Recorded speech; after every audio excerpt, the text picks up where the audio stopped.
Mukama ebazibwe bantu ba Katonda balungi mbabuzaako mu linnya lya Mukama waffe era Katonda waffe Yesu Kristo era nga tusaba ne Mukama atukulembere mu bubaka buno obw'olunaku olwaleero Mwoyo Mutukuvu abeere naffe obubaka buno obubeeko gwe tusobola okuyamba eyo omuntu ow'omunda okwongera okukula okutambulira mu butuukirivu otujjukiza okutambulira mu kwenenya nga waliwo ensobi ekoleddwa n'okubeera nga tuli beeteefuteefu okubeera nga tuteekateeka ekkubo erya Mukama waffe Yesu Kristo nga tuliteekateeka mu kwenenya n'okutambulira mu butuukirivu Mukama agenda okujja gye tuli nga tuli beeteefuteefu omusisinkana nga tuli beeteefuteefu okukwata era okutambulira kw'eryo ekkubo effunda ekkubo ery'amazima ery'obulamu ekkubo Yesu Kristo. Era olwaleero ngenda kwogerako ku nsonga ya Mwoyo Mutukuvu era Mwoyo Mutukuvu ono okusookera ddala yatuzimba yatujjukiza ebyawandiikibwa kaseera akatuufu mu mbeera yonna gye tulimu Omwoyo Mutukuvu yatujjukiza kye tulina okukola mu kaseera ako. Oluusi waliwo ekigambo kya Katonda kye baatubuulira naye waliwo embeera gy'otuukamu Mukama n'abaako ekintu kyakujjukiza oyo aba Mwoyo Mutukuvu. Mukama aba akujjukiza ng'ali mu kifaananyi kya Mwoyo Mutukuvu n'atujjukiza mu mbeera bw'eno tuyinza kikwata bwe tuti oba mu mbeera eno twayigirizibwa bwe tuti oyo Mwoyo Mutukuvu y'aba atujjukiza olwo aba atuzimba omuntu waffe ow'omunda y'aleeta mu ndowooza zaffe kye tulina okukola mu mbeera yonna n'atujjukiza enjiri gye twawulira oba kye twasoma mu Bayibuli ekikwatagana n'embeera gye tuba tulimu ekiseera ekyo. Oluusi Mwoyo Mutukuvu ajjawo ku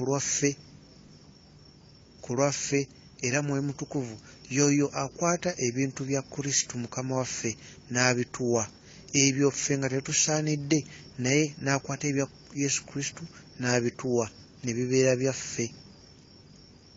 Mwoyo Mutukuvu y'oyo gwe tugattibwa naye ku lunaku lwe tukkiriza Yesu Kristo era y'oyo atukubiriza mu mutima twogere mu lujjudde twatule nti tukkiriza Yesu Kristo abeere mulokozi waffe.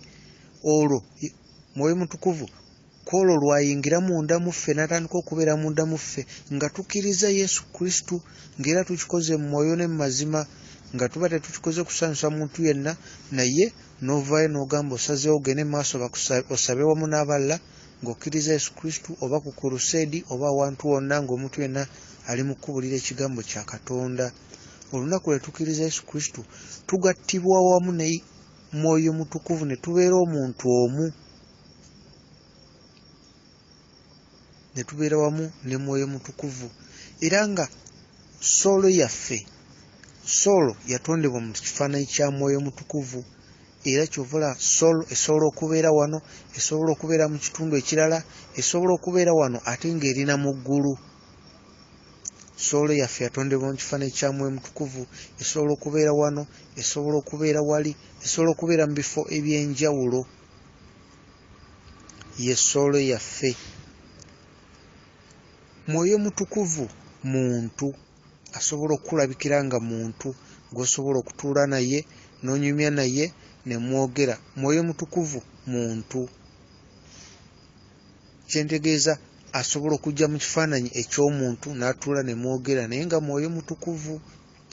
Katonda Kitaffe our Father yasalawo Mwoyo Mutukuvu ajje mu kifaananyi ki okusinziira ku bubaka bw'ayagala okuwa era Mwoyo Mutukuvu asobola okulabibwa n'amaaso gaffe nga kisinziira ku kwegamba ku ddaala ery'okuyitibwa kw'oba olimu oba ku ddaala n'obusobozi bw'okutambulira mu kuyitibwa kwo oba okuyitibwa kwaffe Mukama kw'aba atuyise. Omuntu asobola okutuula ne Mwoyo Mutukuvu ne banyumya era nga kaseera kaba kaseera ka njawulo nnyo mu bulamu bw'omuntu oyo era ebiseera ebisinga takyerabira obulamu bwonna bw'aba afunye omukisa era Mukama n'amuteekako ekisa asobola okubikula amaaso ge alabe ekiri mu mwoyo n'alaba Mwoyo Mutukuvu.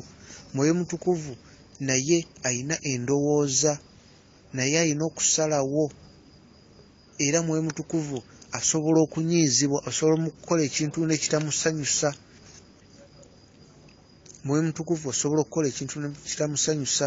Naye ate Bayibuli etugamba mu kitabo kya Ephesians chapter 4 verse 30 nti tufube okulanga tetunyiiza Mwoyo Mutukuvu, tetwogera ekyo ekitasaanidde. Bayibuli wetu wegamba tufube okulanga tetwogera ekyo ekitasaanidde okumunyiiza, kuba twagattibwa naye wamu ku lunaku lwe twakkiriza Yesu Kristo. Ate wetulaba mu kitabo kya Luke chapter 12 verse 10 era Mukama atugamba nti oyo yenna asobya oba akola ekitali kituufu eri Omwana w'Omuntu ajja kusonyiyibwa. Naye era Mukama waffe n'agenda mu maaso n'atugamba nti naye oyo anayogera ekitali kituufu eri Mwoyo Mutukuvu tajja kusonyiyibwa. Ekyo Bayibuli kyegerako mu Luka chapter 12 verse 10. Ate era Mukama n'addamu n'akitulaga awalala. 2 Samuel chapter 1 verse 21. Tulaba nti nga tetunagenda ku 2 Samuel tuyinza okusooka ne tusoma mu Mark, ekitabo kya Mark chapter 3 verse 29. Era Mukama atugamba oyo yenna anyiiza oba akola ekitali kituufu eri Mwoyo Mutukuvu ajja kuba akoze ekibi ekyo kugamba yakiyita eternal sin, ekibi ekitaggwaawo ekitakoma, nga kya lubeerera tekiriggwaawo. Era olaba Mark chapter 3 verse 30 nga Bayibuli etulaga ekyo Mukama yakyogera yakibagamba olw'ensonga baali batandise okugamba Yesu Kristo aliko omwoyo omulala, omwoyo atali wa Katonda.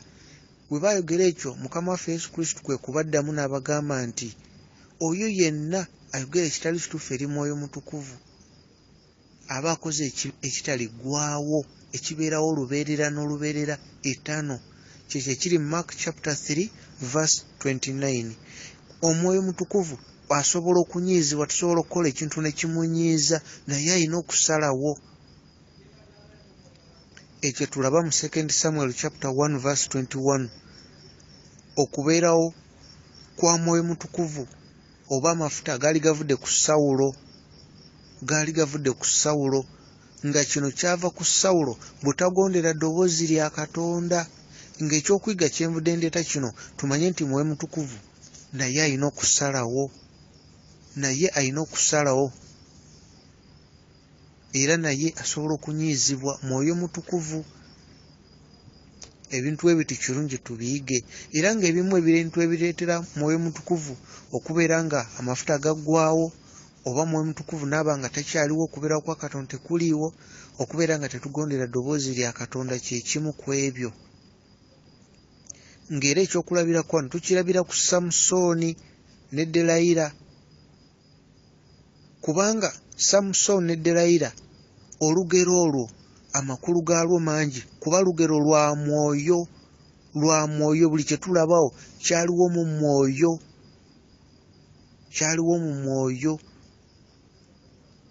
Nga Samusooni teyagondera ddoboozi lya Mukama Katonda, n'asalawo agende wamu ne Delayira.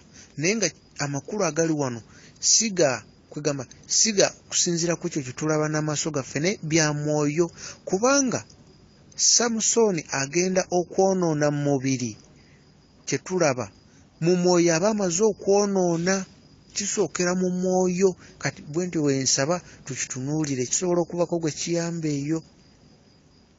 Okumanya Mukama Katonda kubanga okugattibwa mu bufumbo ne Mwoyo Mutukuvu, nga olina okuyiga Mwoyo Mutukuvu, oyige ebimukwatako, otambuleko naye ekiseera kyonna. Olwo oba ogenda kumanya Katonda ng'ogattiddwa wamu ne Mwoyo Mutukuvu, gwe ne Mwoyo Mutukuvu nga muli muntu omu, ng'ebibyo bye bya Mwoyo Mutukuvu, ebya Mwoyo Mutukuvu nabyo bijja kuba byaffe.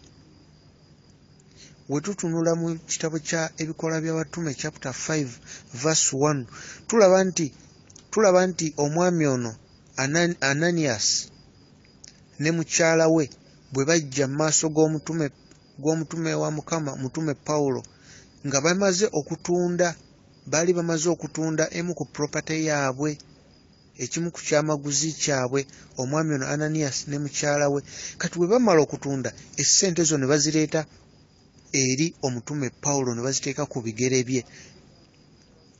Omutume n'abuuza, kino kirimu Ebikola by'Abatume chapter 5 verse 9, omutume Peetero gwe baaleetera nga bamaze okutunda ekyamaguzi kyabwe, property, Ananias ne mukyala we. Ebikola by'Abatume chapter 5 verse 9, omutume Peetero n'abuuza ng'abuuza oba ddala ezo ssente ze baalese ezo ze baatunze mu ekyo ekyamaguzi kyabwe, kubanga n'abategeeza nti nga tebannatunda kyali kyabwe, era ne bamaze okutunda era obuyinza bwa ssente bwonna buli mu mikono gyabwe. Lwaki balimbalimba Mwoyo Mutukuvu? Era omwami Ananias n'alimba, essaawa ennyini yagwa wansi era n'afa. Abaami ne bamusitula omubiri gwe ne baguggyawo ne bagutwala. Ate mukyala we Safira naye n'ajja mu maaso ga omutume Peetero, era omutume Peetero n'amubuuza, ddala zino essente ze zivudde, gwe muwendo guno gwe mutunze, ekyamaguzi kye mutunze? Omukyala n'agamba ye kituufu. Era omutume Peetero n'amugamba, ebigere byabo abatutte omwami wo muziika biri ku mulyango, naawe bikutwale. Amangu ago omukyala oyo naye n'agwa wansi era n'afa. Naye nga ekyokuyiga kye tulina wano nti Mwoyo Mutukuvu asobola okunyiizibwa era musobola okuvaamu kwegamba ebitali birungi singa tunyiiza Mwoyo Mutukuvu, kubanga ebyo tukola Mwoyo Mutukuvu Bayibuli etulaga tebisonyiyibwa. Bayibuli etulaga tebisonyiyibwa.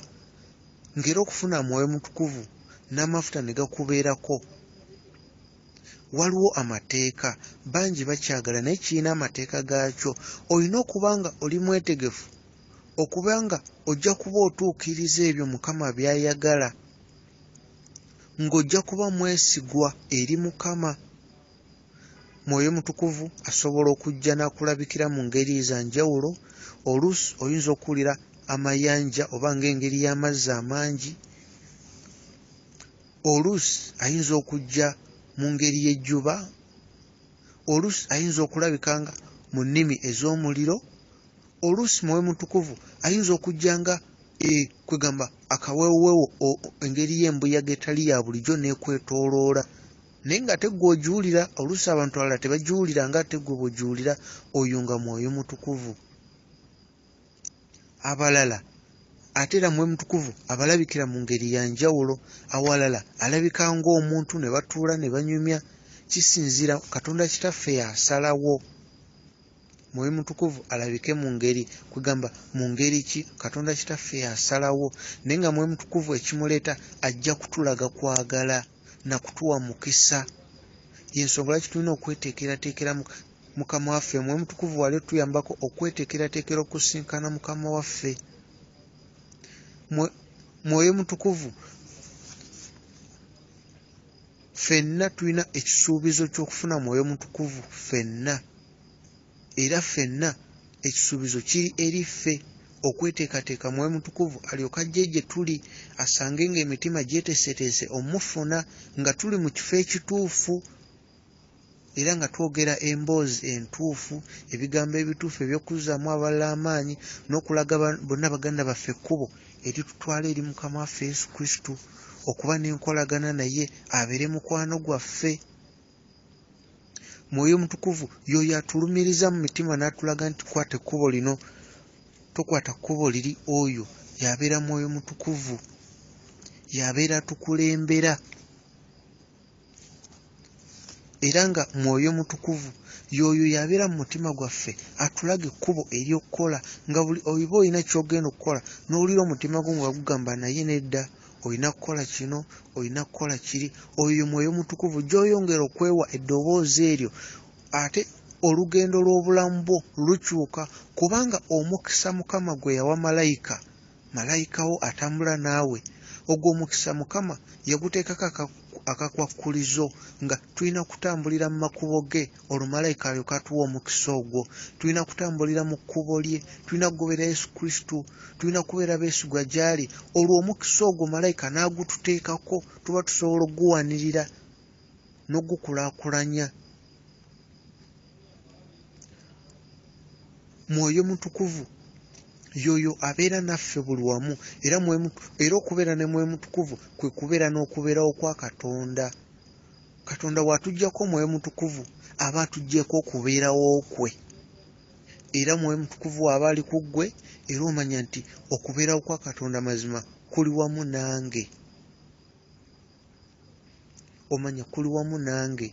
Mwoyo Mutukuvu muntu, we tulaba mu kitabo kya Ezekiel chapter 47 verse 3, Ezekiel yayogera n'omuntu wa Mwoyo Mutukuvu, yayogera ne Mwoyo Mutukuvu mu kifaananyi eky'omuntu. Era tulina okusaba Mukama aleme tuggyako omwoyo we. Tulaba mu Zabbuli 51:11, Dawudi yali asaba ng'agamba Mukama, tonzigyako omwoyo wo, totwala mwoyo wo okuva wendi. Kubanga Dawudi yakimanya nti omwoyo wa Mukama okubeerawo kwe kubeerawo kwa Mukama Katonda, kwe kubeerawo kwa Mukama Katonda. Mwoyo Mutukuvu oyo abeera munda mu ffe, atukulembera mu buli kimu n'atulaga ekyokukola, gye twongera okugondera eddoboozi eryo eriri munda mu ffe Mwoyo Mutukuvu lyayogereramu, kuba tujjukire ffe tuli nnyumba ya Mukama. Nnyumba ya Mwoyo Mutukuvu ayogerera munda mu ffe mu mutima gwaffe. Eddoboozi eryo ery'empolampola gye tukoma okwewa eddoboozi eryo n'okugondera bye batugamba, tutambulire mu kkubo lya Mukama, gye twongera okubeera nga twaniriza Mukama ajje n'okubeerawo kwe n'ekitiibwa kye, gye twongera okwaniriza Mukama ayongere okubeera nga atuwa okubikkulirwa ekikula kya Mwoyo Mutukuvu, kubanga ye musomesa waffe, yagenda otukulembera mu buli kimu. Mukama bakuume tutambulire mu butuukirivu n'okwenenya. W'ofunye akakisa okubuulira omuntu yenna enjiri, akakisa kabuulire, kakwegamba kakozese n'ebyo ebigambo bibiri, bigambo bisatu, omuntu n'amugamba Mukama yeebazibwe, Yesu akwagala nnyo. Era oba oli ayinza okuba wakavaawo n'asigala ng'akifumiitirizaako, ate oluusi n'addayo n'asoma ku Bayibuli, oluusi n'addayo oba n'awuliriza oba ekigambo kya Katonda, naye era ekyo ky'oba okoze kiba kirina mu mutima gwe kikimujjukizza. Mukama bakuume, mwebale kumpuliriza, tutambulire mu butuukirivu n'okwenenya. Obutuukirivu n'okwenenya. Tutambulire mu butuukirivu n'okwenenya. Awatali Yesu Kristo kubeera munda mu ffe, ebiseera ebiddako tebijja twangwira. Naye awali Yesu Kristo buli kimu kigenda twangwira. Buli kimu kigenda twangwira. Era ebintu ebinaabaawo, embeera eyeraliikiriza, embeera ey'ennaku tejja kusemberera wadde ennyumba yaffe, kuba tugenda kubeera wamu ne Mukama. Naye ate abe mu Mukama mazima ddala ebikemo bigenda kusukkuluma nga bwe tubadde tubimanyi n'engeri gye tubadde tubisuubira, kuba Mukama mu ngeri yemu nga waali muteeka ku nsi okubikkulira okw'enjawulo, n'omulabe Sitaani gy'ali alinyisiza omutindo, n'ebikemo bigenda kweyongera bibeere nga kugamba nga bigumu nnyo, ng'omuntu olina okuba ng'oli mu Kristo, olina okuba ng'oli munda mu Yesu Kristo, ng'era Yesu Kristo omusinza mwoyo ne mu mazima, nga si bikola byokka bye tulaga abantu, naye n'oyo ali mu kugamba Mukama oyo gw'osaba ng'ozibiridde oba ng'oli mu kisenge ky'oweggalidde, naye ali mu kweyoleka eri ensi mu bintu eby'enjawulo. Mukama bakuume mbeere bulungi.